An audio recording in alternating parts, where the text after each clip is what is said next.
Let's get ready with me. তো আজকে আমি আপনাদের সাথে শেয়ার করব কিভাবে আমি আমার এই লুকটা ক্রিয়েট করলাম।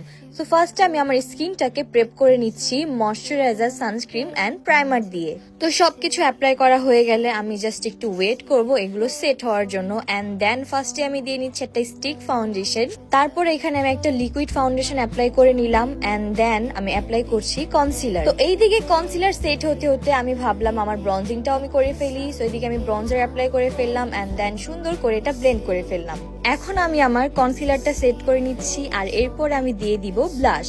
মেকআপের মধ্যে ব্লাশ আমার অনেক বেশি পছন্দের। সো এখানে আমি ব্লাশ সেট করে এখন হচ্ছে পাউডার দিয়ে ফুল ফেসটা সেট করে ফেললাম এন্ড সাথে আমার আইব্রোটাও আমি সেট করে ফেলেছি। সো এখন আমি করে নিচ্ছি আমার আই লুক। আজকের আই লুকটা আমি চাচ্ছিলাম খুবই সিম্পলের মধ্যে রাখতে। সো আই লুক করা কমপ্লিট করে আমি মাস্কারা দিয়ে দেন আইলাইনার দিয়ে ফেললাম এন্ড ফুল ফেসটাকে সেটও করে ফেললাম। এখন আমি লাস্ট মোমেন্টে কিছু টাচ আপ করে নিচ্ছি লাইক ব্লাশ, হাইলাইটার এন্ড এখন লিপসে একটা স্টেন দিয়ে নিয়েছি। আর লিপ স্টেন উঠানোর পর এই হচ্ছে আমার ফাইনাল লুক। তারপর আমি দিয়ে দিলাম একটু গ্লস। আর এখন last but not the least আমার অর্নামেন্টস গুলো আমি পরে নিচ্ছিলাম। সাথে আমি নিয়ে নিলাম এই সুন্দর একটি ব্যাগ। এটা কিন্তু আপনারা আমাদের সানফ্লাওয়ারে পেয়ে যাবেন। ব্যাগটা খুবই সুন্দর আর এটার মধ্যে আরো অনেকগুলো কালার আছে। And here is my final look. So আমাকে কেমন লাগছে সেটা সবাই কমেন্ট করে জানাবেন। আল্লাহ হাফেজ।